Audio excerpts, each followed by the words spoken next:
Welcome to footballgameplan.com, where football makes sense. I'm Emory Hunt, the czar of the playbook, bringing you my FBS top 25 for week 4. So let's just jump right into the list and start with number 25, a team that's making a lot of progression. We're going to start off with USC. I like what I see out of USC, man. These guys are well balanced offensively. The defense is still aggressive. I like the safety. TJ McDonald should make a lot of All-American teams this season. And Matt Barkley is playing efficient. He still has to pick up his play in the fourth quarter. Big Blue enters my top 25. I like the explosiveness of that offense. Defensively, they're getting better, and I'm going to give them a bit of the doubt and think they're going to get better as the season progresses. But I like what I see out of Denard Robinson. That offense is explosive, and it can score points in bunches, and they're never out of a football game. I'm not going to drop the Sun Devils too low for losing to a tough Illini team. I think the Sun Devils were looking ahead to USC, and that's going to be a huge test for that defense, because I like what I see out of USC's passing attack. So defensively, can they continue to provide that downward pressure? And we will see this Saturday. No one's talking about how well the Illinois Fighting Illini are doing. Great job out there by quarterback Nathan Shieldhouse, and also the defense is very aggressive, and that's what you can expect from a Ron Zook-led defense. The Illini can cause some issues for a lot of teams in the Big Ten this season. We've always known that Clemson had the talent to succeed, but what they didn't have was consistent play at the quarterback spot. They have that now with Boyd, so everything else will fall into place. And look for the Tigers to continue to get better throughout the season and make a run for the ACC crown.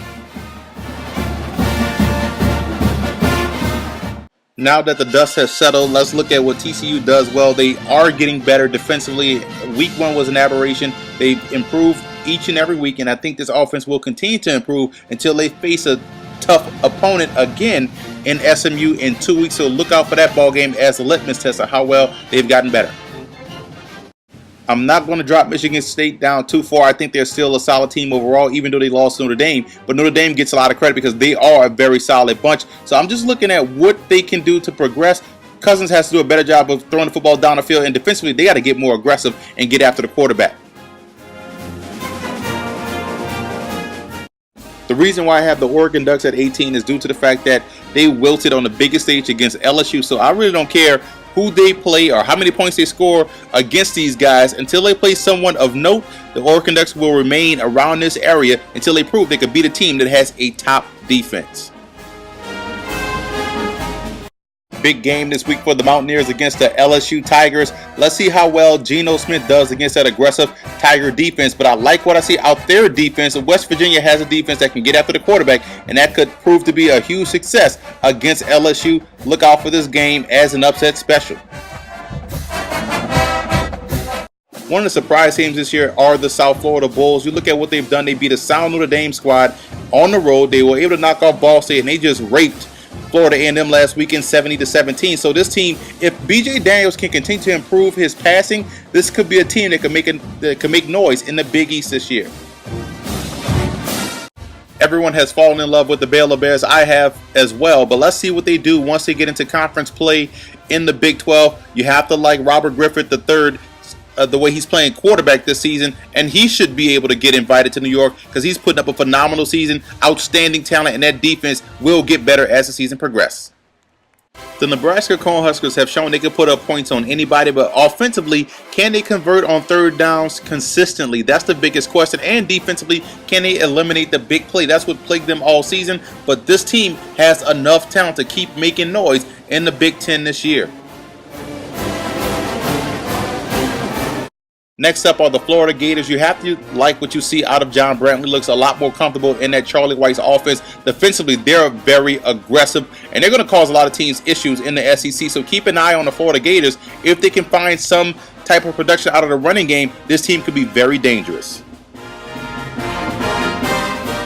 At number 12, I have Florida State. Tough loss to Oklahoma. They played their hearts out, and you have to wonder how well they would have fared if E.J. Manuel would have stayed in the ball game. But you have to like where this team is headed. I think they're still going to be a factor in the ACC title race. At number 11, I have a sleeper team in Virginia Tech. No one is talking about how well the Hokies defense have been playing all season. They're shutting down opponents, and that ground game led by David Wilson is the reason why these guys have the look of a team that can make a lot of noise and push for a BCS bowl bid. Keep an eye on the Hokies.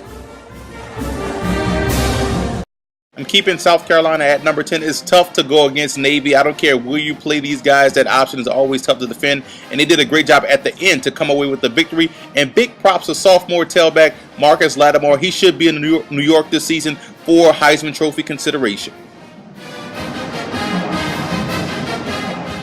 At number 9, I have the Alabama Crimson Tide. What troubles me about Alabama is the passing game. I know McCarron does a great job of being efficient, but I still want to see more big plays out of the passing game, and I believe their running back situation is easy to contain for teams, so I don't see the same explosiveness as I do on that offense as I did last year. At number 8, I have the Razorbacks. Let's talk defense about the Razorbacks. That's what I'm most surprised about. They're led by their linebacker, Jerry Franklin. That defense has improved tremendously over last season, and that offense still has enough firepower even without Ryan Mallett. That passing game looks explosive. Look for them to move up in the rankings if they can knock off Alabama. How big was that Russell Wilson pickup for the Badgers in the offseason? That guy brings a lot of talent, a lot of leadership to that offense, and helps out that passing game. So I have Wisconsin at 7. I'm just waiting till they get into their conference schedule and play tougher opponents to move them up further, but this is a very talented ball club. One of the more dangerous teams in college football is the Oklahoma State Cowboys with their quarterback Brandon Wheaton and their outstanding receiver Justin Blackmon. But let's keep an eye on that offensive line. They do a great job of flying off the football, blowing opponents off the line of scrimmage. That is a reason why that offense puts up a lot of points, and they can cause a lot of problems to anybody on their schedule.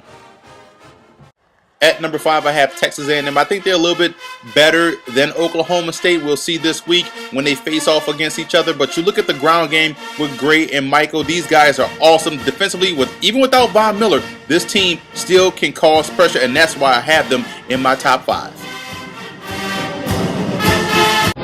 At number 4, I have Stanford. What no one talks about is how Stanford plays defensively. We already know the offense is well balanced. They're led by Andrew Luck, the Heisman candidate at quarterback, but defensively they can get after the quarterback. They can stop the run. This is a team that no one's talking about that could make a push for a national title.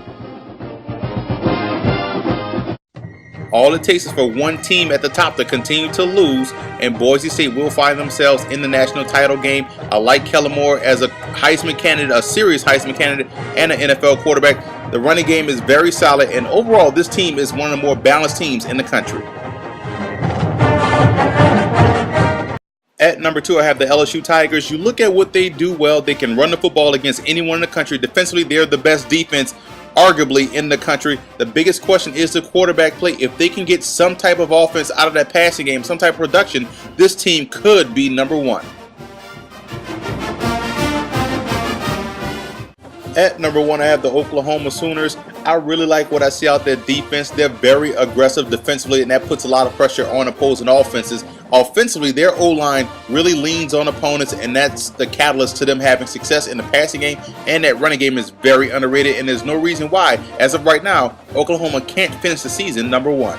For more college football news, notes, and tidbits, visit footballgameplan.com/collegefootball or visit our YouTube channel at youtube.com/footballgameplan. And listen to the Football Game Plan radio show, which airs Saturdays 11 a.m. Eastern Time at blogtalkradio.com/footballgameplan.